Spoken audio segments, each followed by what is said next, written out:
Salve, salve, gente boa! E aí, tudo bem? Seja bem-vindo, seja muito bem-vindo ao canal. Nesse vídeo, nós vamos falar que há vida após a morte. Então vem comigo aí e fica até o final. Vamos junto?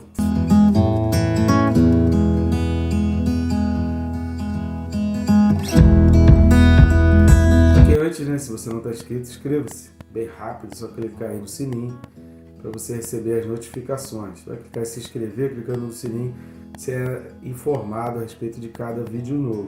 E eu conto contigo, querido. Peço esse teu favor aí para compartilhar, comentar, curtir, para indicar para o YouTube que esse vídeo ele tem importância. À medida que você curte, comenta, compartilha, o YouTube vai entendendo que esse vídeo tem relevância e o próprio algoritmo do YouTube mostra o vídeo para mais pessoas. Posso contar contigo nessa missão? Vamos pelo mundo pregar o Evangelho. Nunca foi tão fácil, né? Então vamos lá, o texto desse vídeo, Apocalipse capítulo 1 e o versículo 18. Apocalipse 1, 18 diz assim: E aquele que vive, estive morto, mas eis que estou vivo pelos séculos dos séculos, e tenho as chaves da morte e do inferno. Tremendo aqui, são várias afirmações de Jesus aqui nesse texto. A gente vai falar de uma maneira um pouco resumida, porque são informações preciosíssimas aqui e a gente não tem muito tempo disponível para isso. Ideal mesmo seria que de repente dividisse isso aqui em pelo menos 4 vídeos, mas quem sabe em breve a gente vai falar e a gente vai entrar nesse assunto também. Isso vai ser mencionado em outros textos também aí para frente. Ele termina no versículo 17, o relato aqui, que a gente tem como versículo 17, Jesus dizendo para João: eu sou o primeiro e o último, ou seja, assim como no versículo 8, eu sou o alfa e o ômega, nós estamos em unidade e igualdade com o Pai. Eu estou em unidade e igualdade com o Pai. E eu sou também aquele que vive. Havia ainda uma preocupação no coração de João, já não, nesse momento aqui, já não estavam mais vivos os outros apóstolos, João já não tinha mais contato, tinha informação de que eles já haviam morrido, tinham sido assassinados. Todos os outros 11 foram assassinados, foram martirizados, incluindo ali Paulo também. Então, João já sabia desse contexto que ele estava vivendo. Porém, Jesus está dizendo para ele: João, olha, assim como ele falou no versículo anterior, não temas, João, o que está falando aqui é aquele que vive. Por quê? Porque a morte não pode tirar o meu poder. Todo aquele sacrifício, toda a vergonha, toda a dor, todo o peso do pecado da humanidade que eu carreguei na cruz não tirou a minha vida. Eu estou vivo. E ele continua dizendo ainda: eu estive morto, sim. Ou seja, isso aqui é um ponto importante para a gente entender da doutrina cristã. A ressurreição de Jesus, ela é a base para tudo que a gente crê. Por quê? A ressurreição de Jesus traz luz a tudo aquilo que a gente chama como Antigo Testamento, que até João Batista, até a vida ali de João Batista, até o início do ministério de Jesus. João Batista foi o último profeta do Antigo Testamento, embora esteja a sua história registrada no Novo.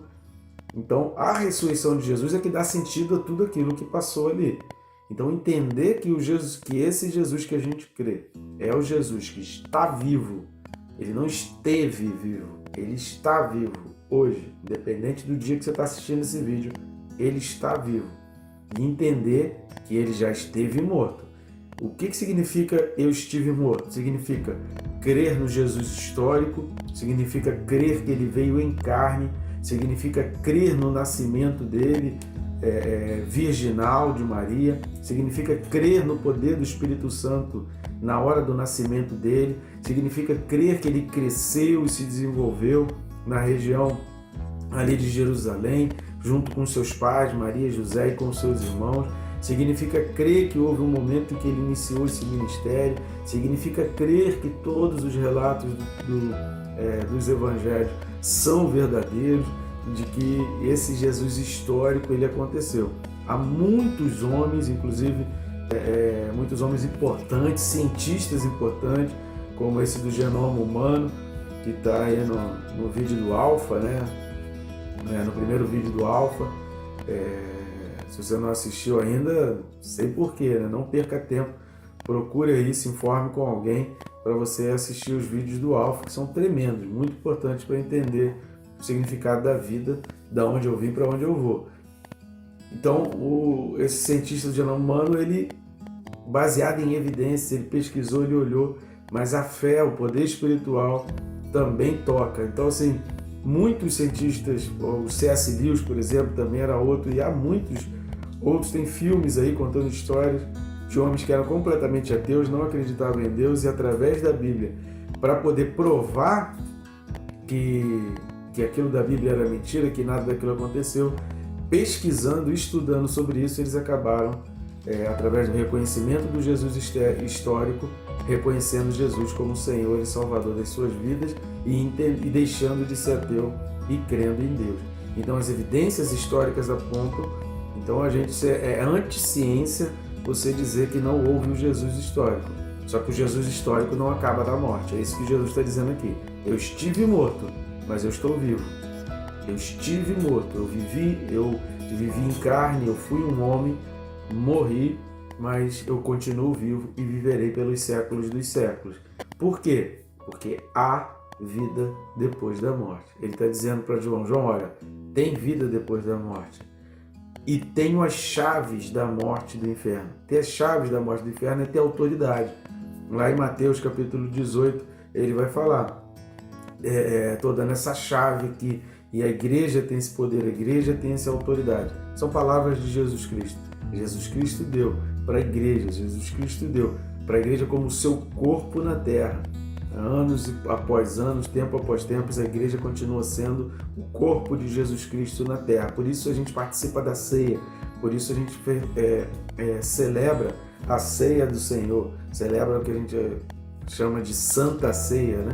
Então essa Santa Ceia é exatamente essa lembrança, não é um ritual, é em memória, é para relembrar, é para a gente entender, é para a gente não esquecer, é para a gente ter sempre na consciência, é para a gente não se perder do caminho verdadeiro, de que Jesus Cristo foi homem, morreu, mas ele vive, ele ressuscitou. Porque quando a gente participa da Santa Ceia, a gente lembra do passado, a gente lembra do Jesus histórico, mas aponta para o futuro, no dia que nós havemos de celebrar essa ceia numa mesa junto com ele. E aí eu queria ler contigo Lucas capítulo 12, do 4 ao 12, sobre essa autoridade sobre a morte. Jesus, ele fala em Lucas capítulo 12, ele vai fazer algumas admoestações, e a partir do versículo 4 ele diz assim: digo-vos, pois, amigos meus, não temais os que matam o corpo, e depois disso nada mais podem fazer. Ué, como assim? Né? Uma pessoa é presa, uma pessoa é morta, eles tiram a vida de uma pessoa, mas Jesus está falando assim, isso não é o pior. O pior é o que vem depois da morte. Versículo 5. Eu, porém, vos mostrarei a quem deveis temer. 2 pontos. Temei aquele que depois de matar tem poder para lançar no inferno. Sim, digo-vos, a esse deveis temer. Não se vendem 5 pardais por 2 asses? Entretanto, nenhum deles está em esquecimento diante de Deus. Até os cabelos da vossa cabeça estão todos contados. Não temais, bem mais valeis do que muitos pardais. Digo-vos ainda, todo aquele que me confessar diante dos homens, também o Filho do Homem o confessará diante dos anjos de Deus. Mas o que me negar diante dos homens, será negado diante dos anjos de Deus. Todo aquele que proferir uma palavra contra o Filho do Homem, isso lhe será perdoado. Mas, para o que blasfemar contra o Espírito Santo, não haverá perdão. Quando vos levarem às sinagogas e perante os governadores e as autoridades, não vos preocupeis quanto ao modo por que respondereis, nem quanto às coisas que tiverdes de falar, porque o Espírito Santo vos ensinará, naquela mesma hora, as coisas que deveis dizer. Então ele está falando, não se preocupa com o que você vai dizer, e não se preocupa com a reação, né, dos seus ouvintes naqueles momentos de maiores dificuldades de falar do Evangelho. Não se preocupa, porque nada está em esquecimento. Não só aqueles que desprezam a Deus, como aqueles que aceitam. A nossa tarefa é anunciar o Evangelho. Aqueles que aceitam entram no gozo do Senhor. Apocalipse 20 vai falar exatamente desse momento da segunda morte. E é dessa morte que a gente tem que ter mais preocupação. Não é da primeira morte, mas é da segunda. Essa a gente tem que temer. E a gente precisa, como a gente falou no vídeo anterior, entrar em juízo. Se você não assistiu, assista o vídeo anterior para você entender um pouco melhor sobre isso. A gente precisa entrar em juízo com Deus e ponderar como é que está a nossa vida. Porque não é da primeira morte. Não são os homens que de repente podem vir e tirar a nossa vida aqui. Não é a esses que a gente tem que temer mais. Mas e depois? E depois disso? Deus está dizendo aqui, e Jesus Cristo está dizendo, há vida após a morte. Sabe por que é vida? Porque eu estive morto e estou aqui falando contigo. Porque eu estive morto e hoje estou aqui diante de você. Porque a morte e o inferno, elas estão na minha mão. Eu tenho a chave, eu abro e eu fecho. Eu lanço lá dentro e eu tiro quem eu quiser. Então Jesus Cristo tem esse poder. Muita gente está indo a passos largos para o inferno, seguindo as diretrizes e as determinações do mundo. E depois fica perguntando por que no mundo há tanta maldade. Infelizmente, querido, a gente só colhe o que planta. Se você plantar goiaba, não adianta você um dia querer colher moranguinhos doces, né? Se você plantar limão azedo, não adianta um dia você querer uvas doces. Você plantou um limão, então é limão que vai ter. Então não adianta a gente ficar reclamando por que tem tanta maldade, por que acontece tanta atrocidade, por que as pessoas são tão ruins. Falta de Deus. A explicação é simples. Deus está ali, mas as pessoas não querem ficar em Deus. Lembra do vídeo passado? A gente precisa estar em Jesus. Fora de Jesus, querido, as coisas só vão complicar cada vez mais. A vida após a morte, Jesus garante. E Ele veio para contar, Ele veio para mostrar. E tudo aquilo que Ele está apontando de futuro já está acontecendo. As coisas já estão começando a acontecer. E Ele está fazendo um alerta para nós. Antes que as coisas piorem, para que você entenda que a tua vida está na mão direita de Deus. Na mão direita daquele que tem o domínio, que tem as chaves da morte e do inferno. Então nele a gente fica tranquilo, porque no mundo, querido, teremos aflições. E as coisas daqui para frente, querido, não são nada animadoras. E a gente vai observar isso nos próximos capítulos. Cenas dos próximos capítulos. Tá bom, gente boa? Fica com essa palavra aqui, olha. Não temais. Entre em juízo com o Senhor. Né? Versículos 17 e 18. Lê junto. Assiste os 2 vídeos na sequência, pelo menos. Puder assistir desde o primeiro, né? De Apocalipse 1, melhor ainda. Mas não temais. Porque a tua preocupação tem que ser com Apocalipse 20. Lê aí Apocalipse 20, você vai ver sobre a segunda morte. Jesus está falando do lago de fogo de enxofre e daqueles que passarão pela segunda morte. Porque quem está em Cristo vai passar pela morte uma vez só. Se já é difícil pensar na morte uma vez, imagina pensar que haverá uma segunda vez, uma segunda morte.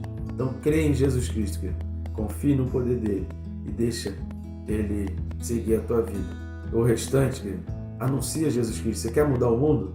Jesus Cristo pode. O poder dele pode mudar o mundo, pelo menos daquelas pessoas que estão próximas a você, ou que você pode compartilhar esse vídeo e fazer essa palavra chegar a essa pessoa. Termina esse vídeo, faz a tua oração, dizendo: Senhor, tem misericórdia da minha vida, tem piedade de mim, eu não quero passar pela segunda morte. Diz isso para Jesus. Você consegue terminar esse vídeo e fazer essa oração? Senhor, eu não quero passar pela segunda morte. Conserta a minha vida, melhora a minha vida. Eu quero caminhar contigo, porque eu sei que há uma vida depois da primeira morte, mas eu não quero a segunda. Eu quero ficar a eternidade contigo. Faz essa oração aí, querido.